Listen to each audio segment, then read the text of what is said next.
You're watching the Batter Fans Network.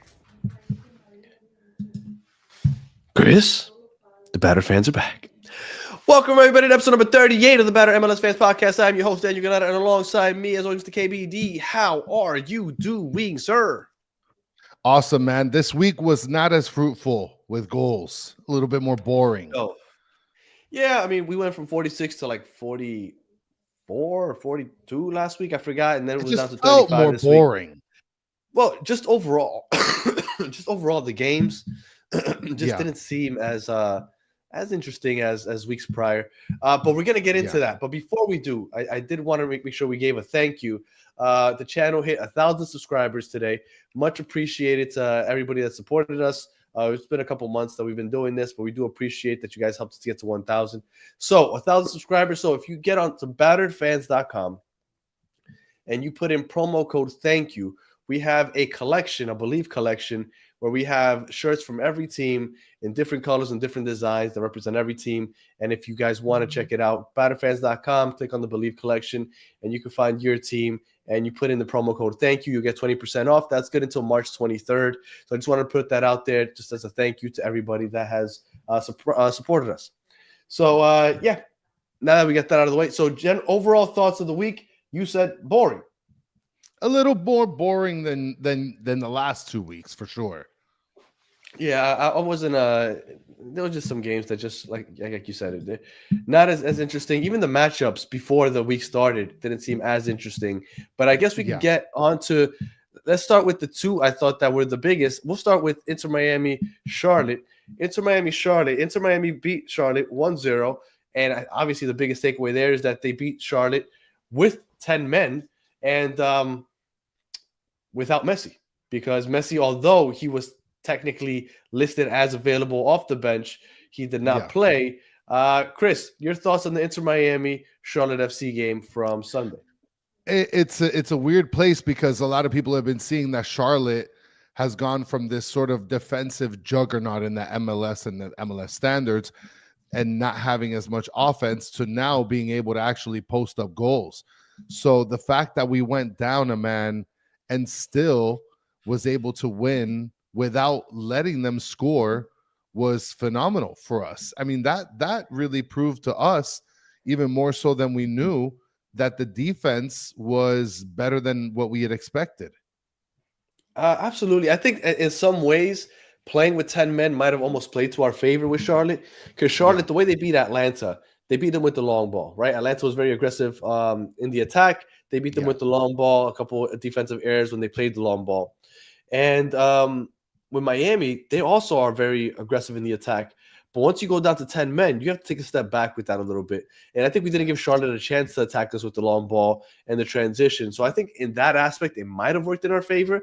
And then we hit them really quick when the second half started. They got that 1-0 lead, and then we essentially ended up parking the bus, or like some people were saying in the chat, parking the bright line. We brought in David Martinez. We took out Luis Suarez early. So, yeah, I thought that it was a good showing. Again, I think that this game could look different if it was 11-on-11, just because of the philosophy of the teams and the way they play. But good showing. And I think if Miami can beat a Charlotte team with only 10 men without Messi, this Miami team, I said it last week, if Miami can beat Charlotte without Messi and now with 10 men, I honestly do believe that Miami might go the whole season losing less than 4 games. I absolutely agree with that. Well, and the fact that Miami, no team has ever lost less than 4 games in a season. So that would be historic. That doesn't mean that they're going to break the points record, but losing less than 4 games would be absolutely wild. But I do think after seeing the depth that this team has and the young guns that are showing up, like Segovia and Allende, I think big time they could. And one last thing, and we're going to get into it when we do predictions, but the red card that Inter Miami got was by the goalie Ustadi, which was, I thought, a little soft, but it was a red card. And they had Rocco, some people consider the third string keeper, second string keeper, hasn't gotten a lot of playing time. He also held it down because he kept the clean sheet. Well, I mean, time will tell, because Drake Callender, who's now apparently coming back from an injury, who a lot of fans know to be, not last year, but the year before's Leagues Cup. When Inter Miami won the Leagues Cup, he was one of the focal points, one of the keys. So it's gonna be fun to see. Absolutely, and then just to end that point of the young guns for Miami, Miami has a new signing, Baltasar Rodriguez, coming on, and Obando to be the backup striker. So Miami has a lot of young blood. Yeah, so absolutely. They're going to be dangerous. And as far as Charlotte goes, I still think they're going to be one of the better teams in the Eastern Conference. They're going to be top 3. I'm interested to see how this finishes in September 13 when they play again in Charlotte. Yeah.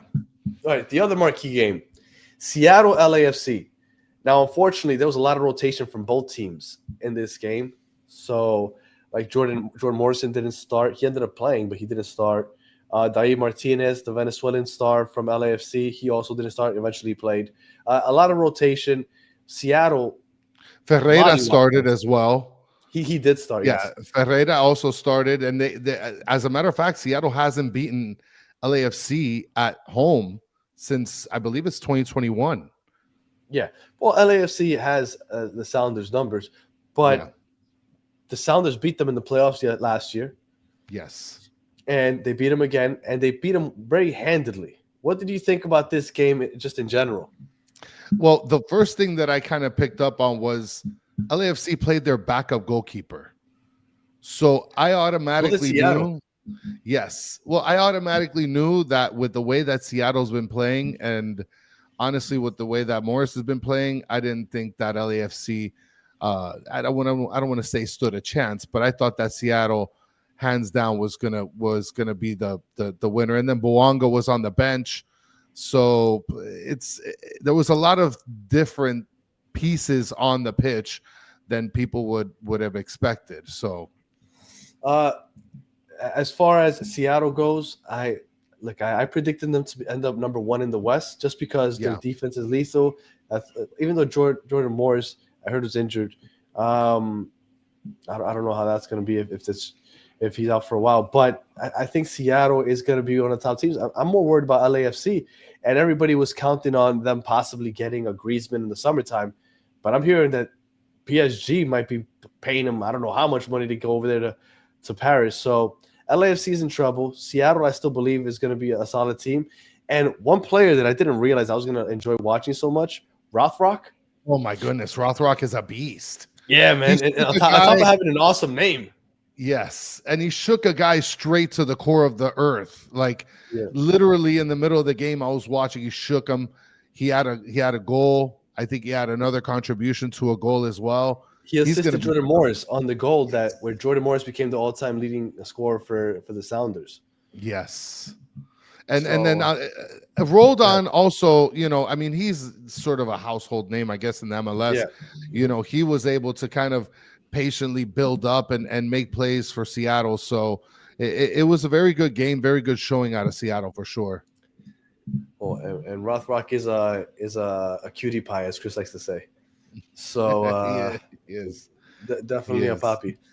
But yeah, I thought because of the heavy rotation, even though some of the key players did come in the second half, this just showed that Seattle is just so much deeper than LAFC. And Mitch is yelling Vancouver because they're currently playing against Monterrey as we record this. So that would be interesting if Vancouver ends up eliminating Monterrey. Yeah, that would be interesting. All right. One of the other key matchups here, let me pull it up. Atlanta, New York Red Bulls. This is obviously not the sexiest result, a 0-0 draw. Lewis Morgan is officially out. He had successful knee surgery. Yes. He's out for a couple of weeks, which is a big loss to the Red Bulls. Atlanta looked dangerous in the first half. They kind of disappeared in the second half. Thoughts on this game? Because it's not really much to say. I mean, look, they worked from the outside a lot. A couple crosses went in where Latela basically had a couple opportunity. You could see that he's like really a huge presence in the offense. But in the second half, Red Bulls took a lot of control. Atlanta was a little bit more calculated, but the Red Bulls, they had full control. I mean, this result screams Red Bulls. Yeah. And I also think it screams. I've been saying on this show, not that Atlanta isn't good, not that they won't be a playoff team, not that they won't be a top 5-6 team, but I felt like everybody was way too early on overhyping Atlanta. They were the 10th place team last year. And yes, they added Latte, which we weren't sure how good he was going to be. So far, he looks dangerous. Yes. He converted 2 goals in the first half of the first game. He hasn't scored since. Then they got Almiron back, which has looked good. But, you know, I didn't want to be so quick into saying that they were. I think what got everybody hyped was that they beat the best team in a 2 out of 3 series last year. So everybody got really hyped, and they added a couple players to add Chris Henderson. But it's way too early to say that they're going to be the best team in the East. Higher expectations. That's what it was. That's what it is right now. But Atlanta so far, I think a little disappointing. But they have a big game against Miami this weekend, which we'll talk on in a little bit. And as we move along, I guess we can go on to this game right here. We had Philadelphia, the New England Revolution. Philadelphia beat New England. New England's the only team that hasn't scored a goal all year. Their key signing in the offseason, Campana, went down in the first half. I want to say towards the beginning of the game. He went down on the 6th or 7th minute. Yeah, it was early. Things are not looking good for New England, and Philadelphia is continuing to roll. One of only 2 3-0 teams in the league. How are you feeling about Philadelphia? Well, just about the game. Well, I mean, look, you're going to get polar opposite viewpoints for both teams. Philadelphia has come out like storming the MLS. They are as lethal offensively as they were tactical. I mean, this is a team that you are scared of when they start scoring goals because they're pretty good on both sides of the ball. As far as New England is concerned, like their defense is completely awful. Carlos Hill was the only one that was sort of carrying the team for New England. And if you lose your striker that you just signed in the offseason in the first 7 minutes, we're pretty familiar with him. It's not a good look. Wagner for Philadelphia is a beast. And by the way, I don't know if you saw, but the stands were completely empty in New England. It's a huge stadium, though. But I don't think they have right now. The fans aren't necessarily hot about them, and Caleb Porter has to be on the hot seat.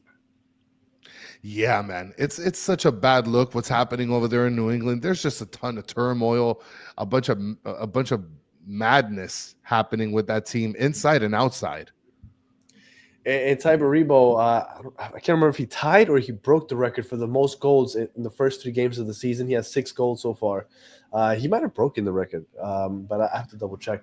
But he's been balling.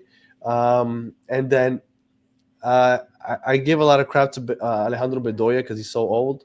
But that last goal, he played the ball into Indiana Vasiljevic, which I also give a lot of crap to, and he assisted it to Lukic. So I thought it was funny that Bedoya to Vasiljevic to Lukic ended up being how they put the cherry on top, and they won that game 2-0.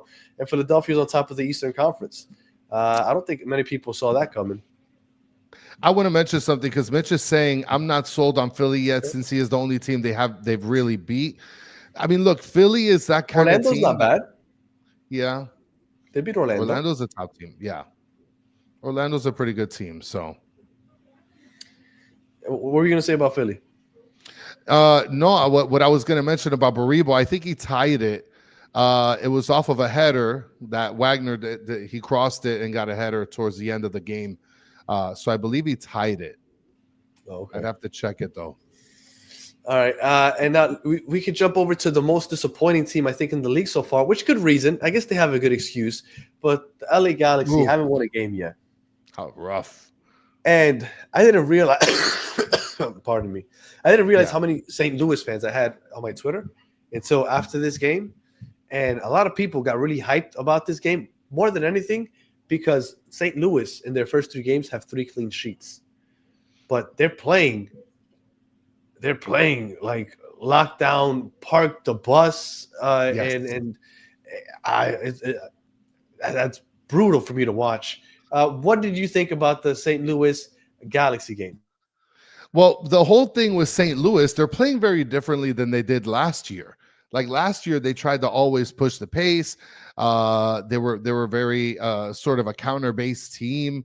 But now, I mean, they're playing constructively a lot better. Gabriel Peck is probably the only one that I noticed on LA Galaxy that sort of tried to make plays happen. Toy Shirt, I believe from St. Louis, he was one of the most critical players on the pitch. He even though he ended up blowing a shot, he missed the runner on the left in the beginning of the game. He did get a goal in the 44th minute. I mean, it's Marco Roy not playing any defense. This guy was a statue. And you know what? I was going to put up that video, but it started making the rounds on Twitter, so people might have seen it already. Yeah. Where it was a corner kick, and there was like I don't know, it was a mess inside the 6-yard box. Yes. And everybody started kicking it around, and Marco Royce doesn't make a move. The man that he would probably be having to mark, he just let him get the ball, kick it in the back of the net. Yeah. But Marco Royce had a couple chances that game also to score. Look, St. Louis lets you get the ball, and they absorb all the pressure. Galaxy had opportunities, but Berkey is a beast of a keeper, and it's hard to score when a team is defending that way with basically 11 in the box. So St. Louis, I know St. Louis fans are really hyped because of the clean sheets, but my God, that's got to be so boring to watch week in and week out. I mean, it is going to be very boring for them, but if they get 3 goals and walk away with a clean sheet, I'm pretty sure they're going to be a pig and poop, really. So I'd be looking forward to it if I was St. Louis. Okay, but going into this game, they had 2 0-0 draws. Yeah. The first game, I believe, was Colorado, 0-0 draw. Then last week against San Diego, 0-0 draw. Like, I mean, yeah, okay, you're trucking along, getting points, I guess. So I guess that's a positive. But my God, like that's so brutal. But think about the teams that you just said right now: Colorado, who's been scoring points, and San Diego, who's come out the box looking really, really good, a lot better than what a lot of people anticipated. I know, but it's so boring is my point. I get it. I get that it works. I get that it works, but it's so boring. Yeah. But we'll jump over to a team that you were just talking about, Orlando City, NYCFC. NYCFC at home. They were celebrating the 10th anniversary from their first game ever, which was against Orlando City. They played it in Orlando. I thought that was very cool that they celebrated that against the same team that they started the season with 10 years prior. And they ended up with a victory, 2-1. I felt like both goals, Orlando's defense completely just fell asleep. And we're going to have to get an Orlando podcaster on here to talk to us because I felt like Orlando's just looked lackadaisical that game. What did you think about NYC Orlando? Yeah, it's like you said. I mean, Orlando lost it in the backfield. Maxi ends up taking a shot, missed off post, and Martinez just buries it. Yeah, he jumped on it. Yeah. And then another one where Martinez got a shot on goal, Galese with his butterfingers, and then there was a cross and header combo to be able to score the other goal. I mean, other than that, Muriel, Colombian, gets the start. He was finally able to get the start, and that's something. He's been so disappointing. There's Orlando fans that are extremely disappointed in Muriel's performance. I thought he ended up getting. He did miss a chance early in the game, but then he gets a goal later in the game. I don't know what that counts for. I mean, it was a nice goal on the counter on the right side, hit it back post. Yeah. I get it. Yes, he finally got one goal, but for what they brought him in for, you expect a lot more. And he's been a huge disappointment. I remember I was talking to Orlando fans. I was like, man, that was a good signing. And usually I'm not giving props to Orlando, but I thought that was a really good signing. And he was horrible. And this defense, I thought this game was lost on the defensive end. How lackadaisical they were with some of those rebounds because they could have prevented some of those. Yeah, and NYC taking advantage of the short pitch and tight spaces. I mean, it worked out best for them. All right. The best kit in the league, even though I don't think they were at this game, the RSL and San Diego. San Diego wins 3-1. Negri showing what Negri can do. Used to play for Inter Miami. I remember when he played for Inter Miami, people were saying if Jordi Alba's playing, just put Negri at left wing because he's got the skills to pay the bills. What did you Yes. think of San Diego FC Real Salt Lake? Well, I was happy to be able to see Negri obviously as a Inter Miami fan, to be able to see him, I guess, shine over there. And he's a player that honestly was kind of just picked up out of nowhere. We were under the assumption that, look, San Diego picked up a bunch of no names in their super duper trade draft, right? And all of a sudden, the expansion draft, sorry. And now, I mean, look at that. They're holding their own on the West Coast. And I'm sure a lot of people thought, and look, Real Salt Lake isn't necessarily a heavy hitter this year, but I'm sure a lot of people thought that that Chucky, losing Chucky would really hinder them. But they showed up against Real Salt Lake. Now, again, Real Salt Lake isn't necessarily one of the best teams. They played against St. Louis, which can't score, but they don't allow you to score, so it was a draw. And then they beat the Galaxy, which are looking really bad. So San Diego so far looks good. They beat the people in front of them, but I wouldn't necessarily get too overhyped just yet, just because I feel like the schedule has been kind to them. But I'm not saying that they're not going to be dangerous, because they have a chance to be for sure. Yeah. And Andre Dreyer keeps scoring. And San Diego, I think, was the third expansion team ever, I believe, to start their first 3 games in history without a loss, which is pretty cool. Good for them. No, good for them. And I'm sure that the fan base is extremely excited about it. So they have a lot to look forward to. It's their first season, so it's good stuff for the league. All right. Let's move over to Cincinnati, Toronto. Cincinnati ended up winning this one 2-0. Still no Insigne. Still no Insigne. Toronto looks really bad. And this could have been a lot worse, because they had 2 Kubo goals, I believe, called back on an offside. Yes. Kubo's such a madman. Amazing. So this could have been a lot worse than it was, the scoreline 2-0. Thoughts on Cincinnati, Toronto? Well, Kubo, like I mentioned, he is obviously one of the key pieces in Cincinnati. And to be able to play with a guy like Kubo that can be able to just hit the sides and just blaze past all the defenders and get behind, it's phenomenal. It's phenomenal. And then on top of that, like I mentioned earlier to you when we talked off the show, Sean Johnson, I mean, I'd feel so bad for this guy. Like, I feel really bad for him. Evander is panning out really good. I mean, he gave a great pass to Kubo for a goal towards the end of the game. He finally got one to count, because he could have had a hat trick. Yes, absolutely. But yeah, Cincinnati's looking good. I think that the real deal. And Evander is balling. They had some rotation going. Evander didn't start, obviously, because they had the game against Tigres. They ended up playing last night. They ended up losing, so they're eliminated now. They don't have to worry about rotation. They could put all their focus in on the MLS regular season, which I'm sure. Bring that back, because again, I want to talk about this Sean Johnson watch. We all got to be on Sean Johnson watch right now, because last episode we showed how mad and upset and in what zone he is in right now. This is a picture of him after allowing the first goal. Okay, this is sad to me.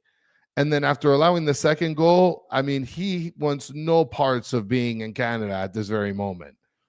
Right? Toronto is crumbling, and right here in Sean Johnson's spirits are crumbling at the same time.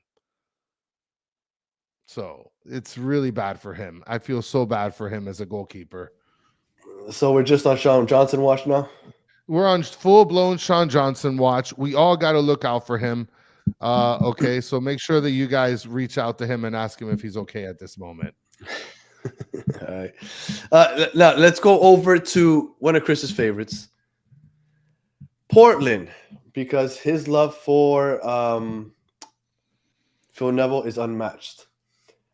What did you think of Nashville getting their first win of the year and scoring 2 goals? all right. So here's the thing about Nashville, right? Like you think Surridge and you think Honey Mustard, Honey Mukhtar, and you're like, this is Goal City right here. In the beginning of the game, there was yellows pulled out for Portland, and 2 penalty attempts. Honey Mustard ends up missing on his first penalty attempt. Then they get another penalty attempt, and Surridge is like, all right, let me do this because you didn't make it, obviously. He gets blocked. So at the beginning, it looked kind of suspect for them. I really look at that and I think Nashville is so bad this year.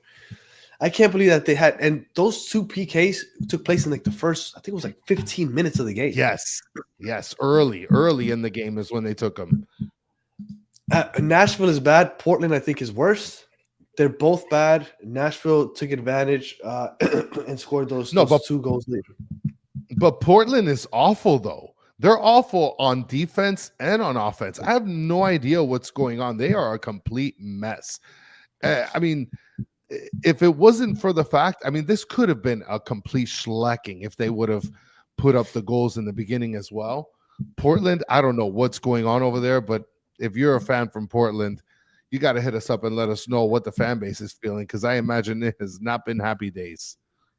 And David DaCosta, he had that beautiful. He created his own goal last week. It's the only reason they got that 1 win last week. They could be 1 draw, 2 losses. He saved them last week. So Nashville does finally get a win, gets on the board 2 goals, even though they blew 2 PKs. We might be on Phil Neville watch, Mr. Krabs. Absolutely. Hot seat for sure. All right. Dallas, Chicago Fire. Now, I think a lot of people have been putting their high hopes on Dallas. But Greg Berhalter gets his first win of the season. What are your thoughts on the Chicago Fire and FC Dallas game? So the first thing I thought when I was watching the game, I don't know if you noticed, but like half the stadium is closed off. I don't know if they're doing some construction or something like that. I did notice that, and I forgot to reach out to Joe to ask him what's going on with that, because it did look very weird. And that was the first home game of the year. Yes, so that was super weird. And on top of that, like the perspective is that you don't see any fans on that side. They're all on the camera side of the stadium.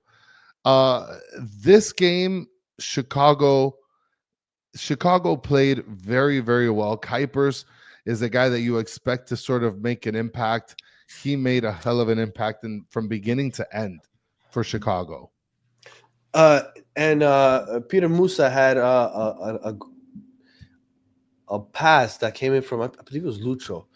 Came from Lucho. He brought it down with his chest, scored, but he's called offside. And then at the end of the game, he had a PK. And, well, I know you want to talk about Brady. Yes. So I guess we jumped from one goalkeeper who is doing really bad to a goalkeeper that's looking really good. I'm going to go ahead and just add this video up here because Brady, who looks like a full-blown mechanic. I'm just going to rewind that one more time. There's Brady. For those of you listening on audio, he's there waiting for the penalty kick late in the game. And watch and learn from a legend. Finish this for FC Dallas to have hope. There's Chris Brady with a kick save. Oh, my goodness. I mean, look at how excited he is. No, just look at him. You know how everybody loves Breck Shea, and I think Breck Shea's look has a lot to do with it. Look at Brady. Look at that mullet, that goatee. That's I want that. Yes, it's a thing of beauty. And on top of that, I ended up putting a picture up here just so that way everybody could be able to see. I mean, he is super passionate on that block. What a badass. Complete badass. Bail Bomb Brady. A little bit like Joe Dirt. Yes, he does look like Joe Dirt. Looks a little bit like Joe Dirt. Beautiful save. And Brady is balling. He's definitely helped Berhalter get that first win of the week. Of the season. But Dallas hasn't looked necessarily hot, but they still got to adjust. They've had one home game, and It looks like that home game was empty. I don't know what the hell's going on. I gotta contact Joe to see what was going on there. Yeah. All right. Now let's go over to the Whitecaps in Montreal. Canada. The Canada, yes, it was Canada on Canada. Whitecaps are 3-0-0, so they've won all 3 games, and they are I think what people are even more than Philly. I think people are looking at Vancouver as the surprise team so far this season. What are your thoughts on the Vancouver Montreal game? Montreal is not very good this year. Well, and I'll tell you before we get started on that, we're getting comment. Down goes Monterrey. Monterrey is out, so it's perfect timing. Vancouver apparently eliminates Monterrey, and there's some Vancouver slander in the chat earlier. I don't get it. They were good last season. They're pretty good this season. I think it might be because of the opponents that they've been beating. Because they beat the first week of the season, they beat Portland. That's when Kamal Miller got that red card in like the 10th or 12th minute, and then they put like 4 on their head. And I think that might have a lot to do with it. I can't remember who they beat last week now, and then and now they beat Montreal, which is also not very good. Well, Berhalter ended up making a pretty good presence as far as being able to contribute to a goal at the top of the box. I believe they ended up getting a goal, and then another goal by Ahmed to Johnson for the goal for Vancouver. Now, Montreal, I don't understand what identity they have. It seems like they have absolutely no identity on offense, so it's not a good look for them. They're not. You know what it is, that they might not be the worst. They might be the worst team, and it's only because we don't even know what the hell Toronto's doing right now. Well, a couple things. And I wanted to just make sure I brought it up. Vancouver beat the Galaxy. That was the 3rd team that they beat, and we just talked about how bad Galaxy is right now.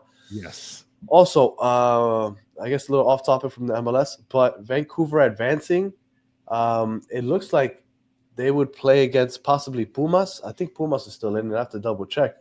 But that would be the bottom of the bracket. In the top of the bracket, it's going to be probably Inter Miami and LAFC. Yeah. So there's a good chance that in the semifinals, you already guaranteed if Miami can beat Cavalier tomorrow, you're guaranteed at least one MLS team in the semifinal. If Vancouver can beat, I'd have to check, and Pumas is ahead right now. And if Vancouver can somehow beat Pumas, you have 2 MLS teams in the semifinal, guaranteeing you that the MLS will have representation in the final, which would be big time for the MLS. Good stuff. Pumas is a good squad, though, so it'll take a lot. But look, I love how Vancouver's looked. I understand why people say what they're saying. I guess the competition hasn't been great. But if you were still doubting Vancouver, they just beat Monterrey. Stop it. That's slanderous talk. Yeah, very, very cool for them. And I know that they're going to be like very controversial this year because they might be moving, right? They're being sold. So I get that there's a lot of stuff that's going on there. But they're playing with house money. They don't care. And if anything, they're just making themselves more appealing for another city to want to bring them in. And they're a good team. So it's not like their roster's bad or anything. It's, it's good for them. Look, Soccer Daddy's saying MLS pundits doubt Vancouver. I mean, listen, they just beat Monterrey. Yeah, they've beaten a couple cupcakes recently, but they're a pretty good team. Yeah, man. I don't know. I think they look good. They got White. They got Nelson. They got I'm blanking on. I mean, look, Gold. They got Gold. They got a squad. Yeah, man. Well, I mean, look, yes, I wouldn't probably bet them to beat Pumas, but I wouldn't have bet them to beat Monterrey either. So I think that they have an attack that's good enough to possibly do it. But let's finish off the recap from last week. We have DC United and Sporting KC. Sporting KC is terrible. Yeah, they did have the one goal that they did score. Eric Tommy led the ball. He had the long pass to start the play. And from the back of the pitch, he tracked all the way down into the box. Nobody marked him, received the ball back, and scored. So that was a nice play from Eric Tommy. But Sporting KC just looks really bad. And DC United capitalized and won 2-1. Well, and not only that, but then you had Benteke, who ends up ends up getting, I believe it was a penalty kick. No, I think he tried it like a bicycle kick from out of nowhere. Like, you're not that guy. They DC purely attacks from the outside. Like, they know their strength, and their strength is attack from the outside, lob Play it it up, into Benteke's head. and Benteke go get it. So Benteke gets his little pen special. He gets to be able to get a penalty kick in the 59th minute. I wonder how many goals he's going to get just from the penalty. Well, he I have to check back. I don't know how many he got last year. I know it wasn't as many as Denny Bouanga. As Bouanga. No, Bouanga was the kingpin. Yeah. But DC United went ahead and won that game. We could talk about the Columbus Crew and the Houston Dynamo. Wow. Obviously, rotation. They had the game against LAFC, which they ended up getting eliminated. A scoreless draw. Houston Dynamo look bad. But I mean, you the lose good thing core is of your midfield. You're expecting that. I mean, the good thing is Lodeiro ended up getting the start. Now, my question is, if is Rossi going to be the guy for Columbus? Because if he's going to be the guy for Columbus, then Columbus has got some problems. No, like, he can't be the guy. He can't be the guy. Rossi's good. I wouldn't want him as my guy, as the guy. There's no way. I mean, he's very creative. He was very creative in the game. But at the end of the day, like, you can't have him as the guy. Other than him, I mean, there's other players that did contribute as well. Farsi was huge in his contribution in this game. Like, that's somebody that I would look forward to for sure to see more often. What I will tell you is that I think Columbus isn't as good as their record says. Their record says that they're basically undefeated. They're 2 wins, 1 draw. Yeah. And yes, I understand that they beat who was in front of them, and that is what it is. But they beat Chicago, but it was an own goal, and I want to say it was a bad giveaway that basically gifted them a goal. Yeah, it was. Yeah. Yeah, so it should have been a draw. Everybody was really overhyped. Then they went ahead and they beat New England 1-0. We all know how bad New England is. They're really bad right now. And now they drew 0-0 with Houston Dynamo. I get rotation and all that, but I still expect Columbus to be possibly a playoff team, right? Nancy's good, but a lower half playoff team. 6th, 7th place. Like I think Columbus has fallen off more than people want to admit. And I think that's fair. I think that's a fair assessment to be able to see them on the bottom half of the top 8, right? I could see that. That's fair. That's where I think that they'll be. All right. Now we got 2 games to go. Let's start here. San Jose, Minnesota. Bruce Arena gets his first loss as San Jose manager. Minnesota United just looks like a really good team, even though that single goal could have been avoided. The defender for San Jose, I want to say his name is Bruno Wilson. He tried to clear the ball, did a very poor job of it. It ended up landing outside the box, and Boxel, the center back for Minnesota, ended up just centering the ball to Yeboah. He ended up scoring. It was basically off of that blunder. If he doesn't screw up that clearance of the ball, they don't score. It ends up in a 0-0 draw, and they ended up squeaking out with that victory. Well, I mean, Espinosa, he was pretty close off of a free kick that he had a little bit later in the second half. Other than that, I mean, this was a pretty dull game. But for the most part, you could see that Minnesota, they got some really good build-up play for sure. Yeah, and San Jose had their possession for a third of the 73% possession. So Minnesota was just absorbing that pressure. And like I said, one blunder, it's all it takes when you got Yeboah.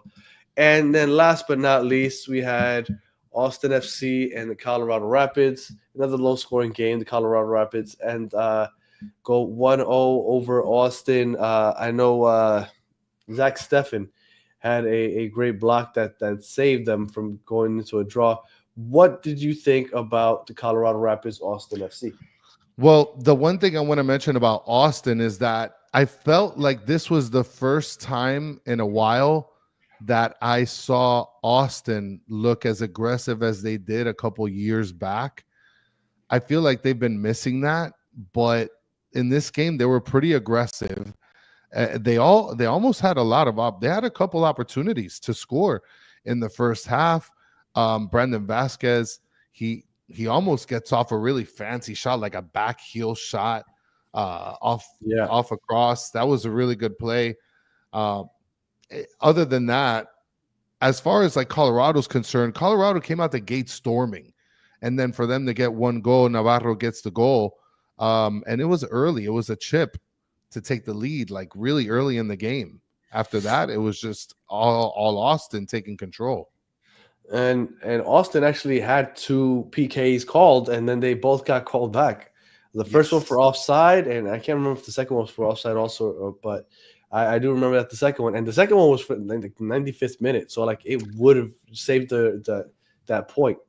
Well, the call by the ref at the end, if I remember, it was a slide tackle by an Austin player. But then after they reviewed it, they ended up saying that he made contact with the ball. So that made a pretty big difference. Colorado player. Yes. Yeah. Well, so that was good. So they called back, and I'm going to put it out there. Maybe we could talk about this on another show. But when we talk about like the deadliest duos in the league, I think Mihailovic and Navajo, I think, are going to be up there because Colorado, those two together, that goal that he scored, the way that Mihailovic gave him that through ball between those two defenders, and it just placed perfectly right in Navajo's path, and he finished it. I think that people aren't talking about that duo right there in Colorado enough. I think that those two guys are absolutely great. And that, go ahead, you got something else? Well, I wanted to, if we're going to, before we make the picks, do you want to play the video of all the post shots? Yeah, Chris put together a video of, what was it you were going to call it? Basically, I was going to call it Sean Johnson's favorite defender. It's all of the shots from week 3 that hit the post, and I thought it was a really cool video. Let's go ahead and see if we can be able to put this up there. Dennis Lopez saying White and Gauld are legit. Danny, you must not be watching live, but I agree absolutely. So I'm gonna go ahead and Royce into a dangerous hit the post, and then Klaus on his left. Oh, he hit the post. It's going to fall for Elu, and he blasts over. Here is Morales off the post. Wagner whipping towards that back post, and Ivicic having to tip it onto the bar. Suleimanov coming forward. Suleimanov off the post. Awkward moment as Yuya Kubo goes for goal and strikes the post. A save by Johnson, and it's off the post on the second effort. Headed in front, and just wide. Did it come off the post? I think it did. Cross into the back post. Off of the crossbar and cleared away. Nashville the lead. Pantemis with the save. And Kasim's got an angle. He's hit the crossbar. Will work this ahead. Chance here for Charlotte, and that skimmed off the far post. Bjorn off the bar. Kubo batted away by Johnson again. He's been a busy boy. So I had to add at the end Sean Johnson being a busy boy, since all he's been doing is just flying like Spider-Man everywhere. In essence, the reason we only had 35 goals this weekend rather than the 40s like we had 2 weeks before was Sean Johnson's favorite defender. Yes, Sean Johnson's favorite defender definitely took front and center on stage. Mr. Krabs, you do not want to know how long it took to make to make that. Trust me. All right, here we go. Power rankings. Chris, are you surprised by the power rankings? No, it's well, the only one that really surprises me is Columbus, I guess, because of the way that their standings are, as far as the wins, losses, and ties. Charlotte going up, I mean, I guess, but for the most part, I'm not really too surprised about the power rankings. What do you think? I feel like these can't be accurate power rankings because I'm very surprised with the way that this is looking. Well, Columbus, I wouldn't assume that they'd be so high, and Cincinnati, I believe, should be higher than Columbus. Yeah, and, you know what? Those aren't correct, Chris. I apologize. Well, they look pretty. That's what counts. Because that looked, to me at least, it looked a little off. I'll put the right ones up in a second. Go ahead and do that. Sugar Daddy says, I feel bad for the crossbar. Absolutely. And then Justin Blair, thank you so much for the shout. Much appreciated. So it is what it is. I mean, I think at the end of the day, what's going to end up happening is that a lot of those teams are going to drop. Like, I don't know, Columbus, I wouldn't like to see them that high in the power rankings. And I do believe that Cincinnati at this point, if we're talking about just Ohio teams, I think Cincinnati's way better than Columbus. Now, they have a better leg. Because I had to do this last second. It's not going to look as pretty. Okay, it's going to cover our faces, but it'll get the job done. All right. Yes. So here it goes. These are the real power rankings. There we go. All right. So here we have make a little more sense because there's no reason LAFC should be number 2. Yeah, absolutely. I mean, all the people that are in the chat that are slandering Vancouver, get out of here. Columbus, for sure, has dropped down, and they need to drop down a little bit more. Charlotte dropped down pretty heavily. Wow. Yeah, I mean, they drew, they won, and then they lost. They won 1-1. Yeah, it's not I'm a good surprised trend. Columbus is still at 7th. I'm surprised Columbus is still up there. Minnesota moving up, San Diego moving up, Vancouver moving up. Those all make sense to me. LAFC, I feel like should have fallen down a little further. Yes, I think Vancouver should be over LAFC. And Miami beating Charlotte with 10 men and no Messi. I think that number 1 makes sense for them. Philadelphia, number 2. I mean, they don't look that bad. Well, and Justin Blair saying that Seattle will finish 6th in the West. I could see that. I mean, maybe I think that they could fit a little higher, but 6 isn't bad. I predicted that they'd be first in the West, but that's what Seattle does a lot. They usually I don't know. They come alive at the end of the season, so we'll see. But I predict them to finish first in the West. All right, now we got games coming up this weekend, Chris. So just quick pick'ems. We're just gonna do quick pick'ems, and if anything stands out to you or a game that you're looking forward to, we can address that. Actually, let me put this one up first. So all right. We'll start. Red Bulls Orlando. So with Red Bulls Orlando, I think that Orlando is probably going to win that game. Okay, and so you're going to go Orlando. Yeah, and I'm going to pick them to win. I'm on Hard Rock. I'm going to pick a couple teams that I feel a little comfortable with. So I do think that Orlando's going to win. I'm going to bet them on Hard Rock. So that'll be in New Jersey. Yeah. Okay, I'd say that's going to end in a draw. Toronto, Chicago. Toronto, Chicago. Toronto is a dumpster fire, so I think Chicago is going to take that handedly. I agree. I think Berhalter gets his 2nd win of the season. LAFC, Austin. LAFC versus Austin. You know, I could see LAFC winning that game. In LA, yeah. I mean, they played against on Tuesday for the Champions Cup, so they've had enough rest. They have no game coming up the following week because it's international break. And Austin just has to look very good. And then if you're looking at, for example, the next game, Charlotte versus Cincinnati, 7:30 start, that is a game where I think I'm going to go with the first tie. I think that they're going to tie. I don't think we're going to have any winner out of that game. That is the game of the week right there. That and Miami, Atlanta are the two. I think I would say I'm getting ahead of myself before I look at all of them, but I think that might be the game of the week. Yeah, absolutely. Colorado, San Jose is good also. But Charlotte, Cincinnati, I think we finally get to see if Cincinnati is for real as far as their attack goes against a good Charlotte defense. Cincinnati's the favorite on Hard Rock. I mean, you know what? Yeah. I'm gonna go draw. I'm gonna go draw with Charlotte, Cincinnati. Also, I'll go 1-1 draw Cincinnati. I'm sorry, 1-1 draw Charlotte, Cincinnati. No, as a matter of fact, I'm sorry. Charlotte is actually the favorite in this. So they're at home. Yeah. DC United and Montreal. I'll start off with this one. DC United, I think, has looked in the attack. I think they've looked better than expected. And Montreal is just bad. I mean, look, Montreal is a dumpster fire at this very moment. Like 2 out of the 3 teams in Canada are complete dumpster fires. In Montreal, I'm sorry, but you're one of them. DC United is going to take that game handedly. After that, we got NYCFC playing in New York against New England. another dumpster fire team in New England, and they're playing at New York. I'm picking New York. The biggest home field advantage in the league. Yeah, I'm picking New York City to win this easily. Absolutely. And then you have what could be a wooden spoon contender, Kansas City, going against a really good Minnesota team. I think Minnesota is a solid team from top to bottom. I think Minnesota wins this easy, even though it's in KC. I'll take Minnesota over Kansas City. I'm going to stick with you on that. I'm going to go also with Minnesota to beat Kansas City. I think it's actually going to be a pretty close game, but I do think that they're going to win that. And then we got the next game, Dallas, and they play in Dallas versus Vancouver. This is also an 8:30 start Eastern Standard Time. I think with this game, I'm going to go Vancouver as well. I'm going to go with the away team. This game's interesting because everybody keeps saying that Vancouver's overhyped. Galt, I don't think he's going to be playing in this game. Yeah. And Dallas just hasn't been able to get it going.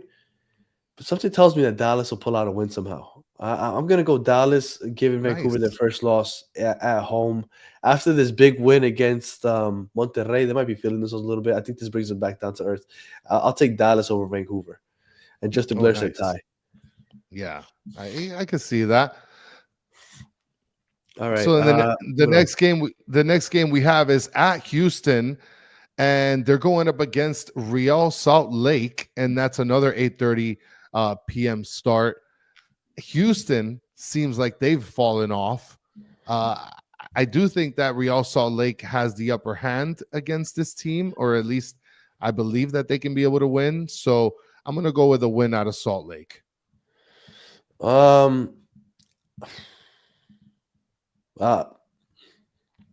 don't know. This game. I don't believe in either one of these two teams right now. I don't believe in either one of these teams. But I'm gonna go Houston just because they're the home team.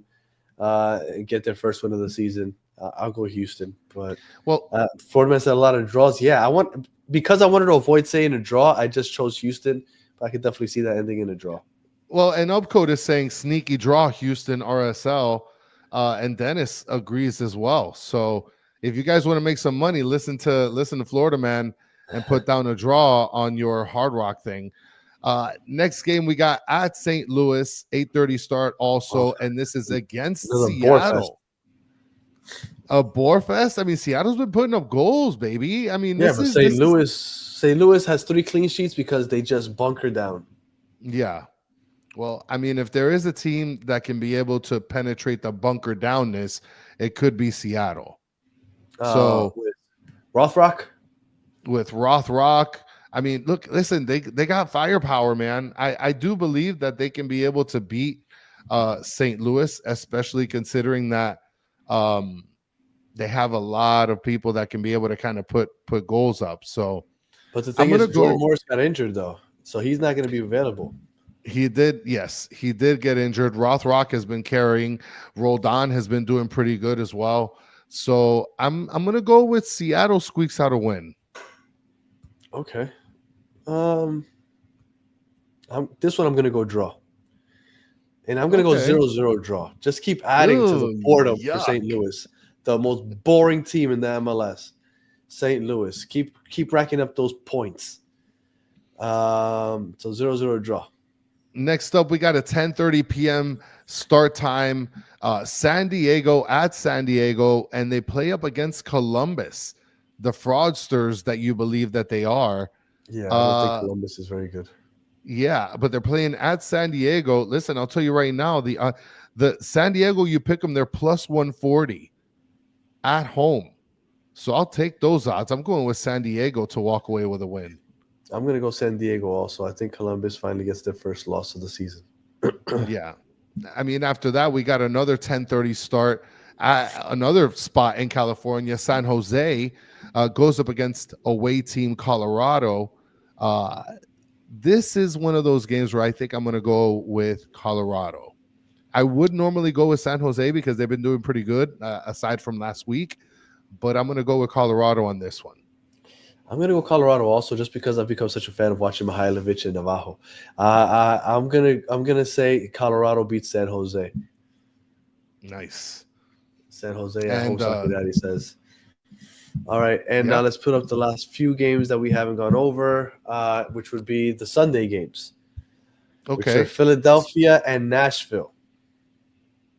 So we got Philly at Philly Hosting. up against Yeah. hosting against Nashville.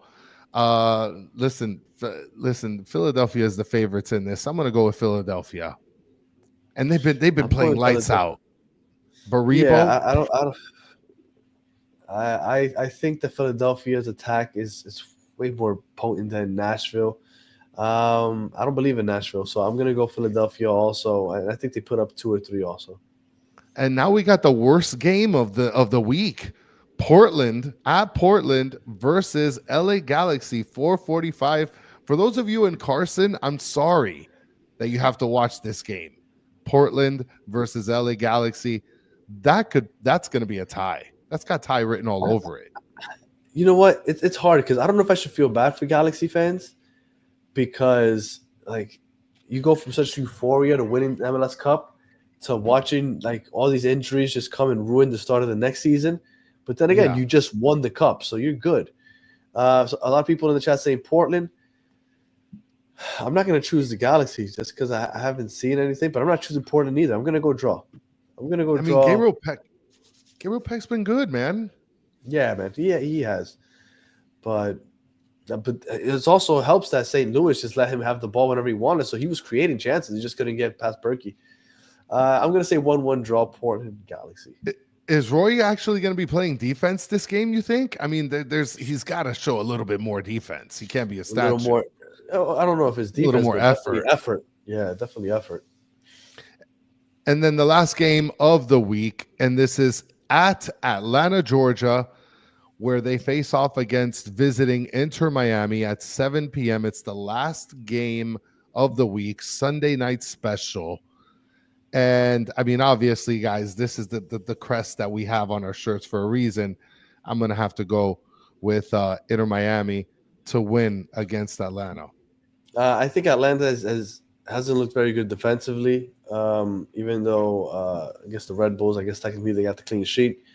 But Lewis Morgan being out, I'm sure it doesn't help the Red Bulls attack. And I don't believe in them defensively. They're offensive. Even though they've been dangerous, they haven't been able to convert. So, like, I don't know. I think the fact that we don't know who the keeper is going to be for Miami does play a part in making this a tougher decision. You don't know if it's going to be Drake. You don't know if it's going to be Rocco Rios. Neither one. Rocco Rios has not much pro experience in the MLS, and Drake hasn't played in months. So either way, it's going to be shaky for them as far as that goes.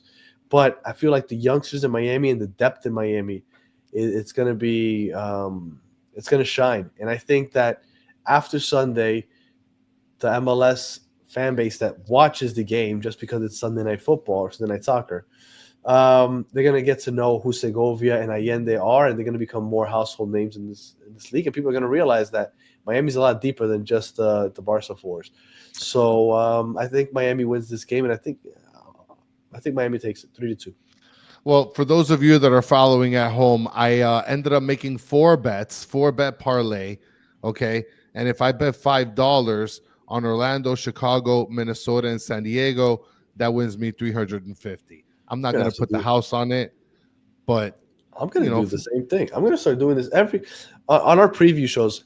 And we're wrapping it up now, but appreciate everybody that joins us. We're going to start doing recaps, previews, and then we're also going to have, just like we used to do with our roundtable discussion, where we have podcasters from around the league. I mean, the start of the season has been a little wild, so we haven't been able to really set a schedule, but we're going to start doing that also.